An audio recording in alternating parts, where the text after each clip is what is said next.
Alors, bonjour, je vais vous présenter donc la restauration de la combinaison du commandant Cousteau, donc qui est un peu l'aboutissement de quasiment 15 ans de travail sur la restauration des caoutchoucs.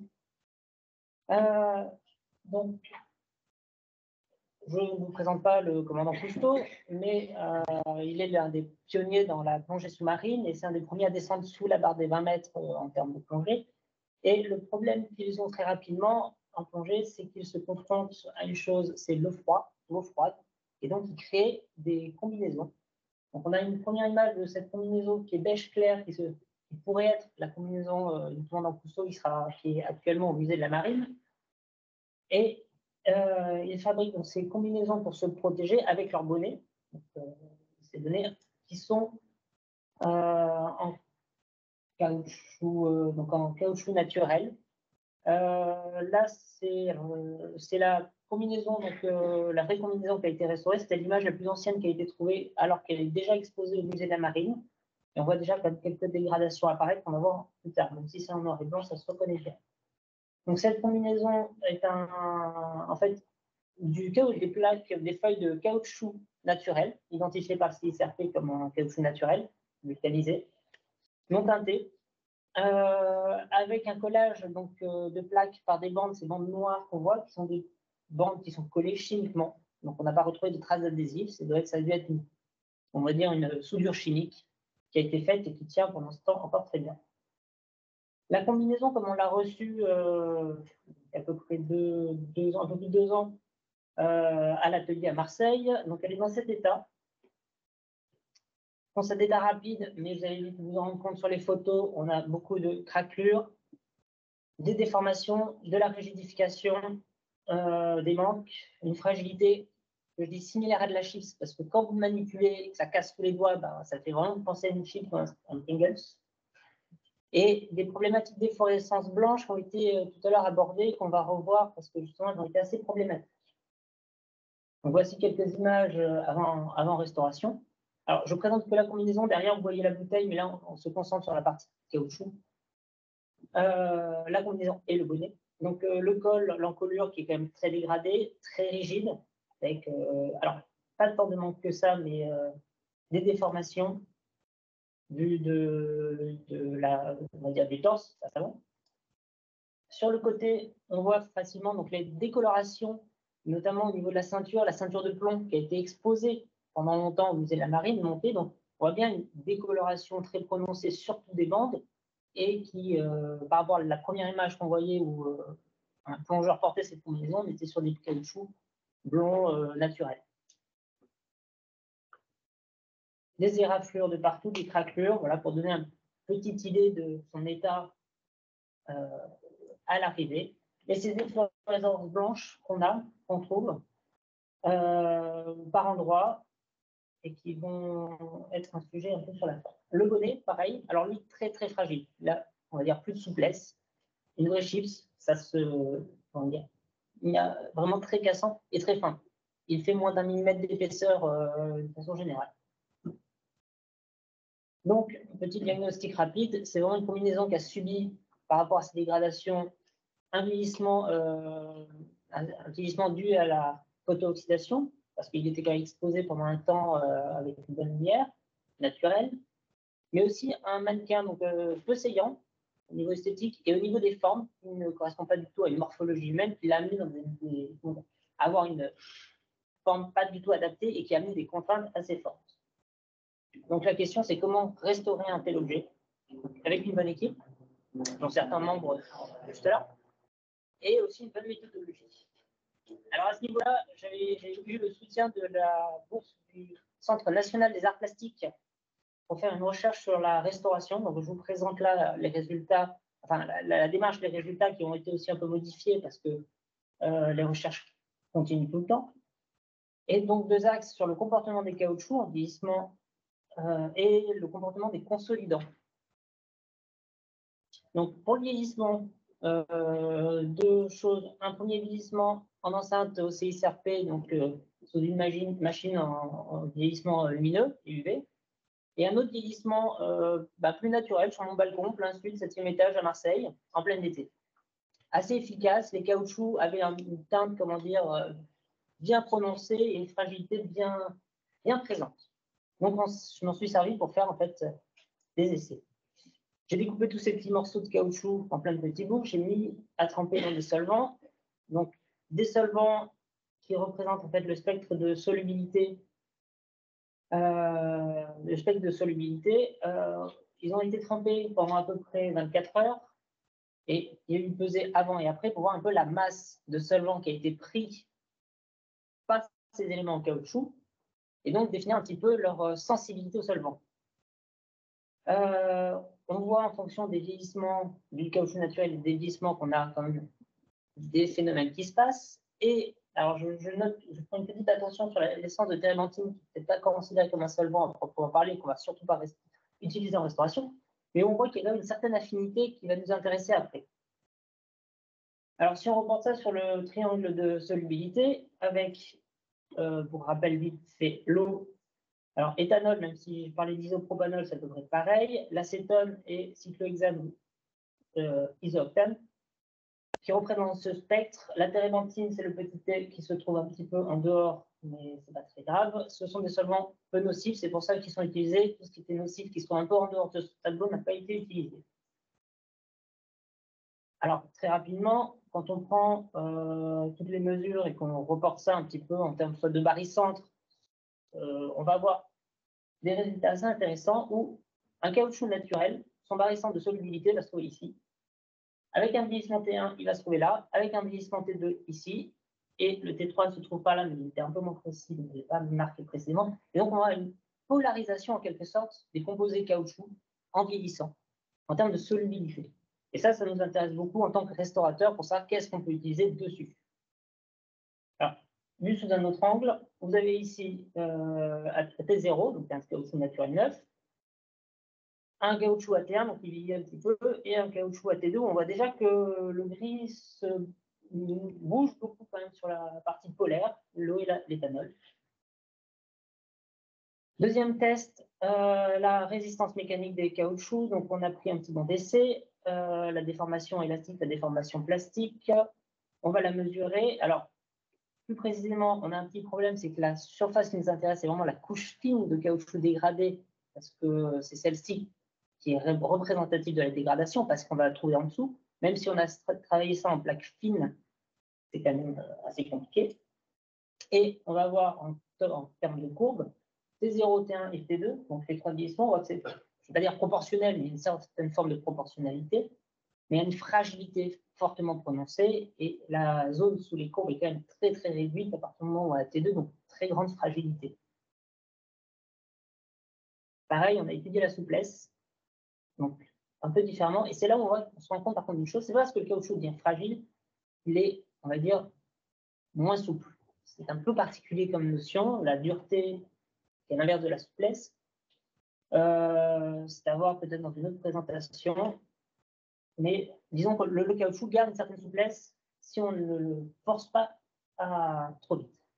Donc, en gros, une modification forte de la sensibilité au niveau des solvants vers une polarisation des solvants, une baisse de la résistance mécanique très prononcée, mais nous gardons toujours de la souplesse.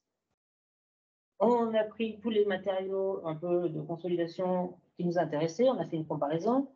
On trouve que là, alors, QCLG, qui a une sorte de comportement élastique, plastique, mais pas une dureté ou souplesse inverse équivalente. Un éthylène vinylacétate qui a une souplesse à peu près équivalente à celle des caoutchoucs, mais un autre problème au niveau de la solubilité. Et on va faire un peu, après le mix des deux, pour faire des consolidations. Avant ça, au niveau de la QCLG, on fait un petit test. Alors, je passe vite là-dessus. Au niveau des propriétés mécaniques, pour voir, parce que là, on est très très fin, parce que ça reste des couches très fines de consolidation, des couches très fines de dégradation, de voir comment mesurer la dégradation de ces caoutchoucs très finement, en faisant en fait une compression par micro-pointe et voir un petit peu quels sont les résultats en termes de résistance mécanique. Donc, là, on trouve que la QCLG, chimiquement, a un spectre de solubilité assez proche de ce que le caoutchouc vieilli peut donner. Un peu moins de souplesse, mais malgré tout, une bonne sensibilité, enfin, comment dire, moins de souplesse, mais un comportement élastique qui n'est pas si éloigné. L'éthylène vinylacétate, alors il y a plusieurs grades, mais sur certains grades, ont des souplesses qui nous intéressent. Et ce qui est intéressant, c'est de se dire, de faire une préconsolidation avec une puce LG qui va venir à peu près reprendre les mêmes propriétés que le caoutchouc finement dégradé. Et si on a besoin de faire un comblement, d'utiliser de l'éthylène vinylacétate avec un solvant qui va venir légèrement redissoudre la cuisselle pour faire une bonne accroche mécanique. Et on peut faire des comblements assez épais avec une bonne souplesse. On en revient à notre combinaison, toujours aussi dégradée. Donc, on a repris un petit peu ce protocole pour faire des tests de solubilité. Donc, on avait pris, quand on a reçu la combinaison, il y en avait partout, il y avait plein de petits morceaux partout. On s'est permis de faire quelques dissolutions d'éléments qui faisaient que 1 mm à peu près. On a repris les solvants, alors un petit peu adapté parce qu'avant la recherche était sur des matériaux purs. Là, on va être sur un matériau déjà qui a vécu un peu différemment, donc on réadapte un petit peu notre spectre de solvants. On a fait une étude pour trouver un petit peu à quoi tout était sensible ou pas sensible. Bon, on s'est rendu compte que le caoutchouc était sensible à tout, simplement. Quel que soit le solvant, en gros, ça faisait toujours une trace, ça faisait toujours une efflorescence, ça faisait toujours une solubilité. Là, on voit que l'eau laisse des traces blanches, des grosses efflorescences ou du moins des remontées salines. On n'a pas cherché à savoir ce que c'était, mais il y avait des traces. L'isopropanol, bizarrement, si on le passait suffisamment vite, ne faisait pas d'interaction avec le caoutchouc. Si on le laissait trop longtemps, ça pouvait quand même avoir quelques interactions, mais suffisamment vite, ça pouvait être sans trop d'interaction. Et couplé avec un petit peu d'isooctane, on pouvait obtenir un nettoyage qui permettait qui était satisfaisant. On enlevait comme des particules d'empoussièrement, de beaucoup de choses, parce que cette combinaison a été conservée à plat longtemps dans un endroit pas tout à fait adapté. Donc, un nettoyage au début avec un premier aspirateur, un pinceau doux, une éponge polyuréthane de chez Defner pour quand même récupérer un maximum de particules, et le nettoyage chimique à base d'isopropanol, isooctane, mais malgré tout, quelques petits blanchiments sont arrivés.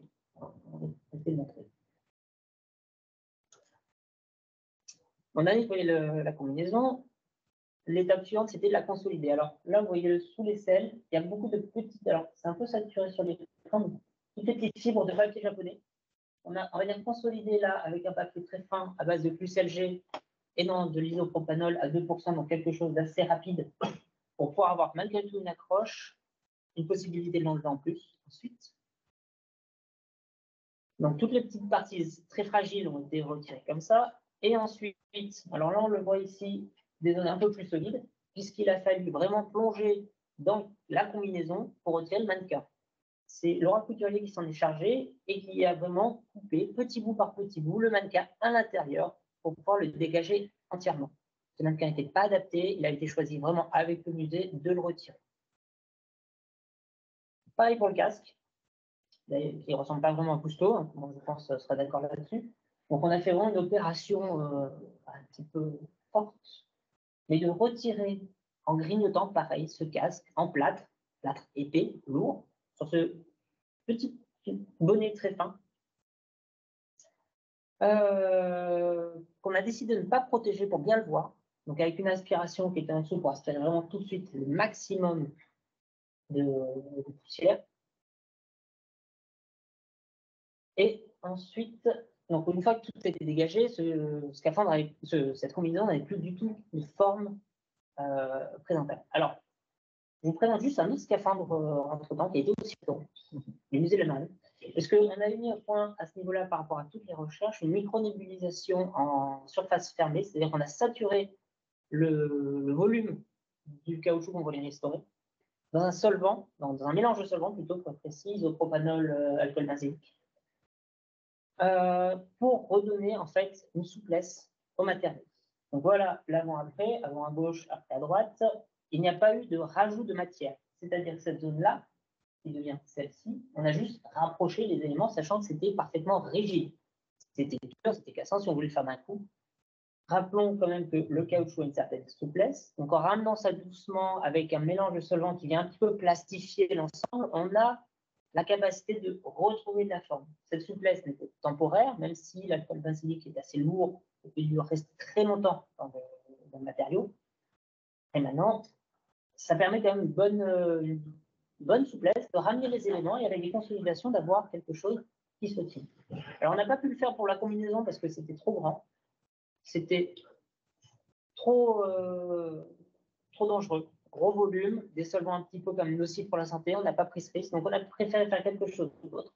Alors, ça ne va pas très bien, mais c'est ici, par exemple, de mettre un gel d'isopropanol alcool benzylique par l'intérieur, c'est-à-dire la surface la moins dégradée, beaucoup plus résistante au solvant, sur un papier japonais pour que ça fasse en fait une sorte d'absorption des solvants pour pouvoir retrouver de la souplesse en extérieur, puisque c'est la partie plus extérieure qui est dégradée, l'intérieur ayant encore à peu près la souplesse. Donc ça a permis de retrouver la surface comme il fallait. On a aussi participé, toujours selon un peu le même principe, une consolidation, alors c'est le même matériau, ça tombe bien, ça fait nous aide, des micro-fissures, parce qu'on est quand même dans un matériau très fragile et il fallait consolider. Donc c'est là où on part sur une cuisselle avec de l'isopropanol face à tout ce qu'on avait un peu vu en résultat avant, avec un peu d'alcool benzylique pour ramener une sorte de souplesse aussi à l'ensemble. Un accroche chimique, ça c'est plus du ressenti du restaurateur, de se dire voilà, j'ai rajouté cette petite dose et j'avoue quand même que ça change tout dans le comportement de la consolidation. Donc, peu de matière à ajouter, parce que malgré tout, on ne peut pas en rajouter trop, on est dans quelque chose d'assez fragile, mais plus on va rajouter de matière, plus les dérestaurations derrière vont être très complexes sur ce type d'objet. Autre petite problématique, plus simple à gérer, les éraflures, tout ce qui est un petit peu creusé, mais pas non plus parfaitement, et pas traversant. On a utilisé toujours de la QCLG à 10%, assez chargée pour ceux qui l'utilisent, et avec des micro-ballons phénoliques pour retrouver cette texture un petit peu très légèrement mousseuse qu'on avait dans la QCLG, qui nous a permis de retrouver, de faire des comblements assez fins, assez légers, et une petite retouche ensuite au gamelin pour avoir la bonne teinte.